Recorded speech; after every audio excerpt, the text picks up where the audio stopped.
Finance या service? Finance एक सुविधा, अपना या नौकरी?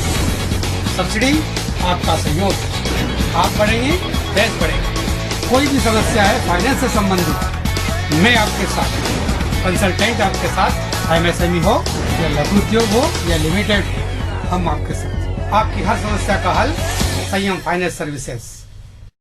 नमस्कार दोस्तों, मैं मोहन सिंह सोलंकी, फाइनेंस एडवाइज़र। लगातार आप लोगों से चर्चा करता रहता हूँ, फाइनेंस के संबंध में जानकारी देता रहता हूँ, लेकिन सिर्फ फाइनेंस की जानकारी से नहीं चलेगा। बीच में आपके बहुत सारे सवाल होते हैं, उसके भी जवाब देना आवश्यक है। जब से NDT नेशनल डेयरी फर्म का जानकारी मैंने दी है, तब से लोगों के बहुत सारे व्हाट्सएप पे, फ़ोन पे बहुत सारे कॉल आए, क्योंकि बहुत सारी कन्फ्यूजन आपके अंदर रहते हैं। उस कन्फ्यूजन को एक बार आप अच्छी तरीके से समझकर दूर कर सकते हैं। आप चाहे तो घर से फाइल ही कंप्लीट करके ला सकते हैं, क्योंकि वो सारी जानकारी मैं आपको दे देता हूँ। जैसे लोगों के सवाल थे, मार्जिन मनी क्या होती है, पेपर्स कौन कौन सा लगेगा, ये पेपर्स कौन बनाएंगे, ये बहुत सारी उनके सवाल थे, जिस सवाल का जवाब देना आवश्यक है। इसलिए दोस्तों, आसान तरीके से फाइल तैयार करने की जानकारी मैं आपको देना चाहता हूँ, जिस जानकारी में सबसे पहले आप लोगों का सवाल होता है कि सर मार्जिन मनी क्या होता है। दोस्तों, जब भी हम किसी बैंक में लोन लेने के लिए जाते हैं तो मार्जिन मनी का मतलब होता है हमारा भी कंट्रीब्यूशन, हमारी भी भागीदारी। बैंक हमारा पार्टनर है, हम पार्टनर के साथ मिल करके किसी प्रोडक्ट को लगाते हैं। अगर शुद्ध तरीके में गए तो अगर हम 100 रुपये का लोन लेने जाएंगे तो 75 रुपये बैंक देगा, 25 रुपये हमको लगाना होगा। ये मार्जिन मनी नंबर 2, ये मार्जिन मनी हम 2 तरीके से लगा सकते हैं। आप नगद पैसे के रूप में लगा सकते हैं, जो बैंक के कंट्रीब्यूशन के भाग में आता है, या आप उतने का मटेरियल लगा सकते हैं, जैसे सिविल वर्क में रेत, गिट्टी, सीमेंट, ईंट, लोहा आदि। अगर वो भी आप लगाते हैं तो उसके बिल को भी हम मार्जिन मनी के रूप में ले सकते हैं। ये मार्जिन मतलब इस प्रोजेक्ट के अंदर हमारी भागीदारी होना आवश्यक है, इसको मार्जिन मनी बोलते हैं। नंबर 2, पेपर कैसे तैयार होगा? पेपर तैयार करना आसान है, सब पेपर आपके पास होते हैं। आधार कार्ड आपके पास है, पैन कार्ड आपके पास है, और सुविधा कुछ लोगों के पास पैन कार्ड नहीं होता है। आजकल पैन कार्ड 12 घंटे में या 24 घंटे में अपडेट होकर के आ जाता है, तो पैन कार्ड बनाने में बिल्कुल टाइम लगता है। सवाल आता है कि हमारे घर में ज़्यादातर जो ज़मीनें होती है मदर्स के नाम, दादी के नाम, दादाजी के नाम, उनके नाम पर होती है। जब हम लोन लेने जाते हैं तो वो जो दादाजी और उनके नाम होता है, तो उस ज़माने के वो लोग हैं जिनके पास पैन कार्ड नहीं होता था, जो बैंक अकाउंट भी नहीं होते हैं। तो ऐसी अवस्था में घबराने की बिल्कुल आवश्यकता नहीं। अगर 65 साल या से ऊपर कोई आपके बुजुर्ग हैं तो आप उनका पैन कार्ड बनाने की आवश्यकता नहीं है। उनका परिचय पत्र, आधार हम ले सकते हैं, या उनसे अधिकार लेकर के आप खुद भी मॉर्गेज में जा सकते हैं। अगर उससे कम आयु है तो तत्काल पैन इशू करा सकते हैं, तत्काल अकाउंट ओपन करवा सकते हैं, या आपके अकाउंट के साथ उनको ज्वाइंट भी किया जा सकता है, जिससे उनका अकाउंट हो सकता है। पहले के ज़माने में लोग लोन लेते नहीं थे, इसलिए जब मैं फॉर्मेट देता तो उसमें लिखा होता है आप लोन स्टेटमेंट 1 साल का दें, saving account, current account, loan account. लेकिन कुछ बोलते साहब इसमें से हमारे, इसका मतलब है जो आपके पास है वो आपको उपलब्ध कराना। दूसरा, आप जानते होंगे ग्रामीण में हम पशु कुछ न कुछ तो रखते हैं। उसमें जो डॉक्टर आते हैं, एक शासकीय डॉक्टर होता है, एक प्राइवेट डॉक्टर होता है। तो पशुपालन जो आप करते हैं उसमें जो सरकारी डॉक्टर देख रेख करता है, उसका सर्टिफिकेट आपको मिल जाए, क्योंकि आपको गाय भैंस पालने का, उनको रख रखाव का, दूध का, सबकी जानकारी है, वो अनुभव प्रमाण पत्र हो गया। वही प्राइवेट डॉक्टर भी से दे लेंगे, उसमें आप सहमति ले सकते हैं कि अगर आप डेयरी खोलते हैं, बड़ा प्रोडक्ट लगाते हैं, तो वो आपके साथ मिल के एक सहमति दे देगा कि मैं भी इसमें देख रेख में अपनी भागीदारी कर सकता हूँ। दूसरा, फिर पूछते हैं भाई ये शेड कितने में तैयार होगा, या गाय भैंस कितने में आएगा। इसके लिए एक प्रोजेक्ट बनता है। जब आप मेरे से मुलाकात करते हैं या किसी भी कंसल्टेंट से जब आप मुलाकात करते हैं, तो वो एक प्रोजेक्ट रिपोर्ट आपको बना के देगा, जिसमें समस्त जानकारी है कि शेड कितने का होगा। शेड इंजीनियर तैयार करता है, आपका जो मैप होगा उसके हिसाब से इंजीनियर तैयार करता है, उसका एस्टीमेट तैयार करता है, उसी आधार पर शेड बनता है। सेम हम कितनी गाय पालेंगे, 120 गाय मिनिमम, 80 भैंस के हिसाब से ये प्रोजेक्ट तैयार होता है। बाकी चीज़ें भी प्रोजेक्ट के अंदर दिया होता है। दोस्तों, कुछ चीज़ें होती है जो टेक्निकल होती है। टेक्निकल के लिए जब आप कंसल्टेंट के पास आते हैं तो वो सारी चीज़ें टेक्निकल लोगों से आपकी मुलाकात कराएगा। जैसे इंजीनियर एस्टीमेट तैयार करता है, जैसे डॉक्टर वो तैयार करता है, सीए प्रोजेक्ट रिपोर्ट तैयार करता है, ये सारी चीज़ें तैयार होता है। बैंक जब लोन लेने जाते हैं तो सबसे अधिक चीज़ वो मांगते हैं आपसे इनकम टैक्स रिटर्न।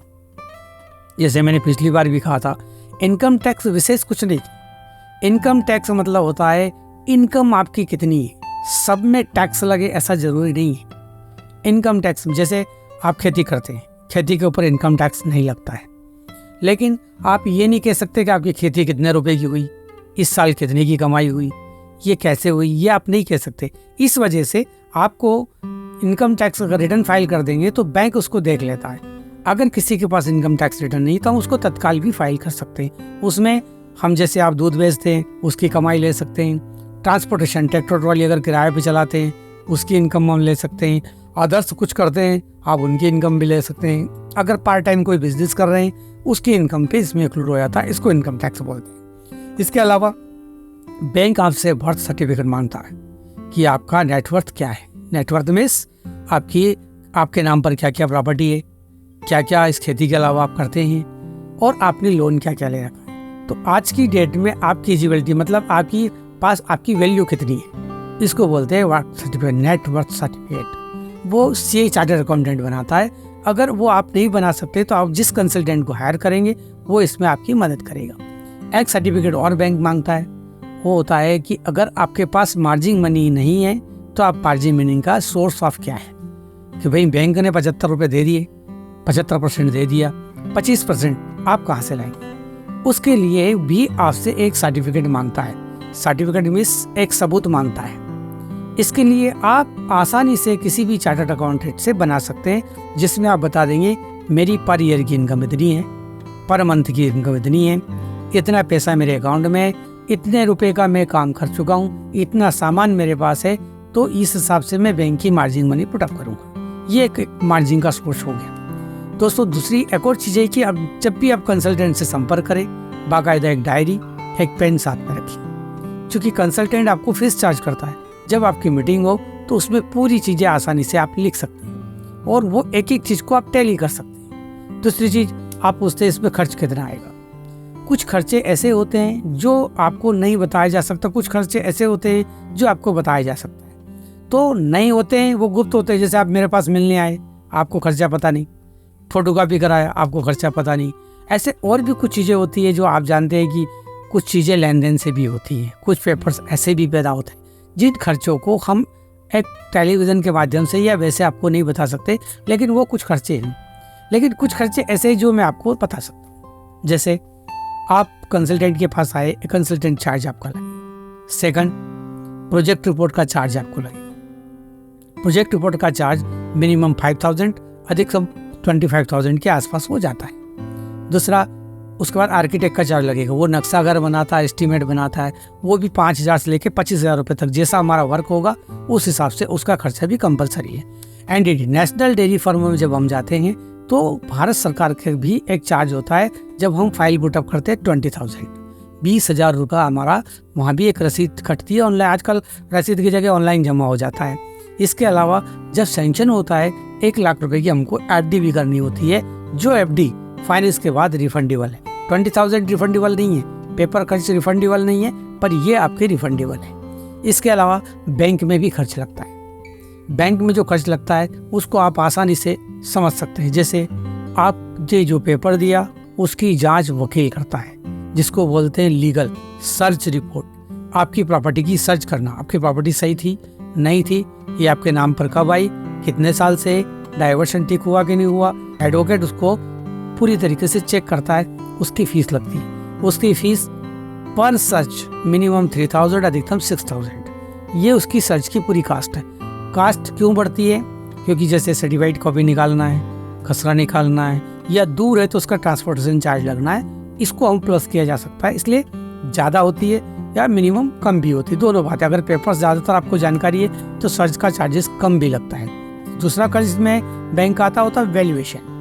वैल्यूएशन में अगर बैंक लोन देता है तो बैंक को ये कंफर्म होना चाहिए कि जितने रुपए का लोन वो दे रही है, क्या उसके पास कोलेटरल सिक्योरिटी बराबर है। Security means guarantee. अगर मैं किसी से उधार लूँ तो गारंटी में कोई चीज़ रखूँगा, कल को नहीं दिया तो वो गारंटी जब्त हो जाएगी। सेम बैंक भी आपकी प्रॉपर्टी की वैल्यूएशन करता है। बैंक खुद तो नहीं करता है, आर्किटेक्ट करता है, जो इसकी डिग्री होती है। जैसे सीए होता है वैसे चार्टेड अकाउंटेंट होता है, वैसे ही आर्किटेक्ट होता है, उसकी आपकी वैल्यूएशन करेगा। वैल्यूएशन की फीस आपको पे करनी पड़ेगी, वो पर लाख के हिसाब से फीस चार्ज करता है। ये खर्चा आपका हो गया। इसके बाद बैंक में खर्चा होता है मॉर्गेज। जो प्रॉपर्टी हमने दी है बैंक उसको अपने नाम पर मॉर्गेज का मतलब गिरवे नामा बना देता है। जिससे पहले साहूकार स्टाम्प पेपर पे लिखवाता था, आज बैंक उसको गिरवे नामा बनाता है। उस गिरवे नामे में अगर आपके पास रजिस्ट्री है, आपके पास रजिस्ट्री का आपने पैतृक प्रॉपर्टी तो खसरा होगा और खरीदी होगी तो रजिस्ट्री होगी।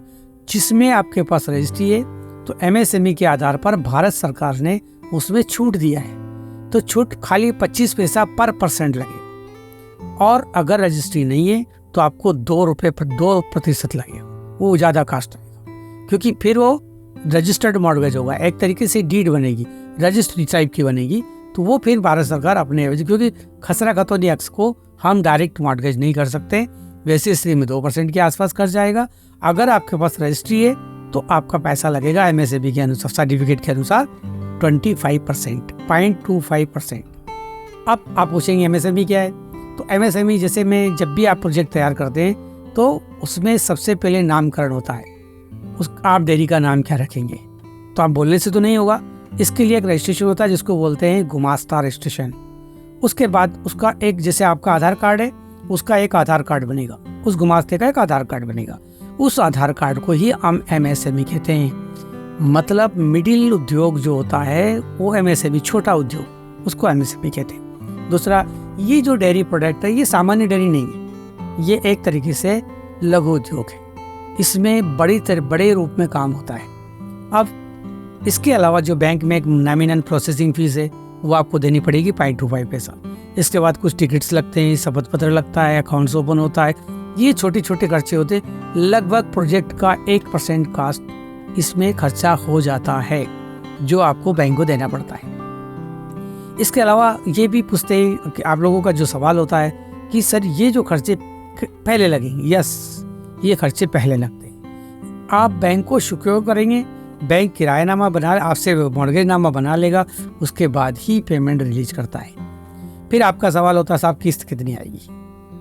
किस्त हम 2 बारों में पूछ सकते हैं। नंबर 1, अगर हम पर्सनल पैसा ले रहे हैं, जैसे कार हमारे घूमने के लिए होती है, उसमें किस्त के बारे में जानकारी लेना बहुत ज़रूरी है, क्योंकि हमारी इनकम कितनी है, क्या हम इसकी किस्त भर पाएंगे कि नहीं। नंबर 2, अगर हम हाउसिंग लोन ले रहे हैं तो हमको किस्त के बारे में जानकारी लेनी चाहिए, क्योंकि वो भी हमारी जेब से जाएगा, उन दोनों से कोई इनकम नहीं होती है। अगर इनकम नहीं होती है उसके बारे में, किस्त के बारे में पूछना जायज़ है। लेकिन आप उद्योग लगाने जा रहे हैं तो आपका ना किस्त का सोचना है, ना आपको किस्त के बारे में जानकारी लेनी। क्यों? क्योंकि जिस प्रोजेक्ट को लगा रहे हो, जो प्रोजेक्ट रिपोर्ट बन के तैयार होगी, उस प्रोजेक्ट रिपोर्ट की कॉपी आपको दी जाएगी। उस प्रोजेक्ट के अंदर लिखा हुआ है कि अगर आपने 1 रुपया काम किया तो उससे इनकम कितनी। जैसे प्रोजेक्ट कास्ट मैंने जैसे बताया 4 करोड़ की प्रोजेक्ट कास्ट है, 25% आपका है, 75% बैंक देता है। तो इस 75% के आधार पर हम प्रोजेक्ट जब तैयार होता है, आपकी मार्जिन बनाकर जब प्रोजेक्ट कंप्लीट होता है तो ये 4 करोड़ में तैयार होता है। इस 4 करोड़ में जब तैयार होकर के जो प्रोजेक्ट चालू होता है तो पर मंथ मिनिमम 50 लाख रुपए ग्रास प्रॉफिट होता है। जैसे 5 रुपये किलो उसकी जो गोबर होता है गाय का, वो होता है, वो लगभग 1500 kg पर डे के हिसाब से होता है अगर 4 करोड़ होता है। नंबर 2, अब उसी में गोबर के अलावा हम जो तैयार करते हैं वो होता है दूध, जो सबसे बड़ी मात्रा में होता है। इसमें उस दूध का जो है वैल्यू कितनी होती है, तो अगर 15 लीटर के हिसाब से वन टाइम अगर जोड़ते लगभग 1500 से 2000 2500 तक वो दूध पर डे जाता है। इसके बाद गैस तैयार होती है। गैस भी लगभग अपन मार्केट से लेते तो आपका जो 14 किलो की टंकी है वो 11 साढ़े 1100 रुपये में आती है। अगर इस प्रकार से 300 किलो अगर गैस तैयार हो रही है तो उसकी इनकम कितनी होगी? हम सारी इनकम को जोड़ते हैं, फिर उसका खर्च निकालते हैं। इस तरीके से अगर हम जोड़ेंगे तो आपको किस्त कितनी होगी इसका सवाल खत्म हो जाता है। जब हम इतनी सारी इनकम हमारे पास होगी, मतलब प्रोजेक्ट से हमको कमाई होगी, उससे इनकम होगी। आपको पूछना चाहिए नेट प्रॉफिट क्या है, तो तो हम 50 लाख रुपए का जब काम करेंगे, नेट प्रॉफिट मिनिमम 7 लाख रुपए आपकी जेब में जाएगा।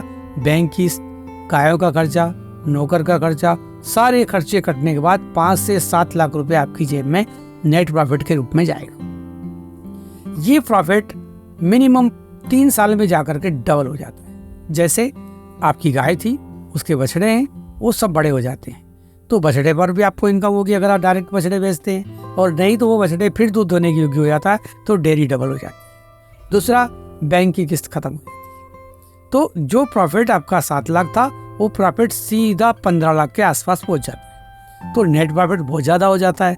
तब आप और भी प्लानिंग कर सकते हैं। दोस्तों, जब भी हम प्रोजेक्ट लगाते हैं तो प्रोजेक्ट में बैंक भी आपसे नहीं पूछेगा कि किस्त कितनी आएगी, क्योंकि बैंक आपकी जो प्रोजेक्ट रिपोर्ट होगी उससे ही समझ लेगा कि इसमें इनकम कितनी होगी। दूसरी चीज़ दोस्तों, इसमें इंटरेस्ट जो होगा वो हर आदमी से ब्याज क्या लगेगा, बैंक का ब्याज अलग अलग है।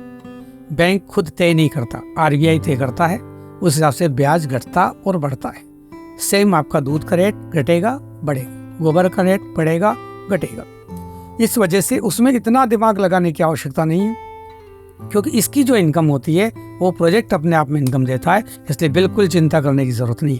फिर भी अगर आप पूछना चाहते हैं तो 1 लाख रुपए पर अगर 5 साल के लिए लोन होता है तो मिनिमम 2000 से 2100 रुपए के आसपास पर लाख पर आती है। इस हिसाब से आप कैलकुलेशन कर सकते हैं टर्म लोन कितना है, सीसी लिमिट कितनी, उसी हिसाब से आपकी इंस्टॉलमेंट बन जाती है।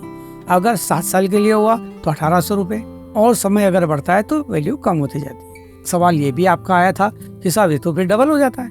यस, बैंक भी एक दुकान है। आप अगर दुकान खोलते, जैसे आपने डेयरी खोली, आप दूध बेच के कमाते हैं, बैंक आपको लोन दे के कमाता है। तो ये दुकान है, अगर आप 100 रुपये लेते हैं तो 5 साल में आपको 200 रुपये वापस करना होता है। लेकिन ये एक तरीके से जीरो है। साहूकारी ब्याज 3%, 2%, 5% तक होता है। बैंक आपको 80 पैसा % में देता है, जो सबसे कम ब्याज होता है। आरबीआई अगर ब्याज बढ़ाता है तो आपके ऊपर भी ब्याज बढ़ेगा, तो आपके प्रोडक्ट का दाम भी बढ़ेगा। इसलिए बैंक का लोन क्या है, उसकी इंस्टॉलमेंट क्या है, लोन कैसे रीपेमेंट करेंगे, इसकी आपको चिंता करने की जरूरत नहीं। प्रोजेक्ट अपने आप में लोन का रीपेमेंट करता है। 2 चीज ऐसी है जिसके बारे में आपको जानकारी लेनी चाहिए कि लो पैसा का रिटर्न कितना करना पड़ेगा। एक, अपना शौकिया जो अपने लिए शौक के लिए लेते हैं। दूसरा, जो आप अपनी सुविधा के लिए लेते हैं, उसमें इनकम नहीं होती है, इसलिए उसकी किस्त जब आती है तो बैंक आपको प्रोजेक्ट लोन देता भी नहीं। वो 2 चीज जब आप खरीदने जाते हैं तो आपकी इनकम पूछी जाएगी। मान लो आप महीने में 5000 कमाते हैं तो 2500 से ऊपर किस्त नहीं होनी चाहिए, ये बैंक का पैमाना है। लेकिन प्रोजेक्ट कास्ट में आप कई प्रोजेक्ट लगा सकते हैं, बैंक आपको 10 बार लोन देगी। आप 100 करोड़ तक आपने एक डेयरी लगाई, अगले साल आप दूसरी डेयरी लगाओगे, बैंक फिर लोन देगा। अगले साल कोई नया प्रोजेक्ट ला रहे हैं, बैंक फिर लोन देगा। बैंक आपको हजारों प्रोजेक्ट लोन दे सकती है, क्योंकि बैंक ये नहीं पूछता किस्त कहाँ से भरोगे। बैंक प्रोजेक्ट का आपका देखेगा, समझेगा कि बैंक आपके प्रोजेक्ट से इनकम कितनी होगी। ये आपके एक विशेष सवाल है जिसमें कि लोन होने में कितना टाइम लगता है। देखिए, लोन होने में ज़्यादा भागीदारी आपकी है, बैंक की भागीदारी बहुत कम है। बैंक तो अगर आपके सब पेपर्स कंप्लीट हो जाते हैं, जैसे सर्च ही मेन चीज़ है। जिस सर्च का मतलब आपके डॉक्यूमेंट सही साठ होने चाहिए, चाहे वो रजिस्ट्री हो, चाहे आपके पर्सनल हो, वो पेपर्स आपके कंप्लीट होने चाहिए। जितनी जल्दी हो जाता है उतनी जल्दी सर्च कंप्लीट हो जाएगी। दूसरा, आपके जो निजी पेपर जो चार्टेड अकाउंट तैयार करता है, अगर सारे पेपर्स तैयार होकर के मैनेजर्स की टेबल्स पर पहुंच जाता है, मैनेजर उसको ठीक से सर्च कर लेता है, उसके बाद अधिकतम वर्किंग डे 15 दिन, अधिकतम 20 दिन, इसके बीच में आपके लोन डिस्कस हो जाता है। अब सवाल आता है कि आप कितनी जल्दी करेंगे। इसमें बहुत सारे लोगों की भागीदारी होती है। जैसे आप सर्च करवाते हैं तो आपको खसरा निकालना, तहसील की भागीदारी, आपको सर्टिफाइड वगैरह करवाना, पटवारी की भागीदारी, आपको कुछ उसमें पेपर्स तैयार करवाना है, कंसल्टेंट की भागीदारी, आपके रिटर्न वगैरह तैयार करना, चार्टेड अकाउंटेंट की भागीदारी, नक्शा एस्टीमेट बनाना, आर्किटेक्ट की भागीदारी, ऐसे बहुत लोगों की भागीदारी होती है। ये सब मिलकर के जो तैयार करते हैं वो लगभग 1 माह लग जाता है। इस प्रकार से हम जब भी कंसल्टेंट आपसे बात करेगा 45 डेज लगभग, मतलब 45 दिन एक प्रोजेक्ट को तैयार होकर डिसबर्समेंट होने में टाइम लगता है, लेकिन इस बीच में कुछ नई चीज़ें होती हैं जिसको टाइम में हम काउंट नहीं करते। दुर्घटना, प्राकृतिक आपदा, लेट हो जाना, टाइम पे नहीं पहुंचना, अधिकारी का बीमार हो जाना, ये बहुत सारी चीज़ें शामिल होती जिस टाइम को इसमें इन्वॉल्व नहीं किया जाएगा। वर्किंग डे, काम करने का दिन, 45 दिन के अंदर लोन डिस्बर्स हो जाता है। दोस्तों, आपको कोई सवाल नहीं है बचा होगा, फिर भी अगर आपका सवाल है, कंसल्टेंट आपके साथ है, हम आपके साथ हैं, हर सवालों का जवाब हम देंगे। अगला वीडियो के फिर आप इंतज़ार कर सकते हैं, और हर बार मेरा वीडियो आता ही है जिसमें नए नए लोन की जानकारी मैं देता हूँ। आज मैंने आपके पूछे हुए प्रश्नों की जानकारी दी है, इसलिए जैसे आप वीडियो शुरू में और एंड में देखते ही हम आपके साथ। नमस्कार। फाइनेंस या सर्विस, फाइनेंस एक सुविधा, अपना या नौकरी, सब्सिडी आपका सहयोग। आप बढ़ेंगे, देश बढ़ेगा। कोई भी समस्या है फाइनेंस से संबंधित, मैं आपके साथ, कंसल्टेंट आपके साथ, एमएसएमई हो या लघु उद्योग हो या लिमिटेड हो, हम आपके साथ। आपकी हर समस्या का हल संयम फाइनेंस सर्विसेज।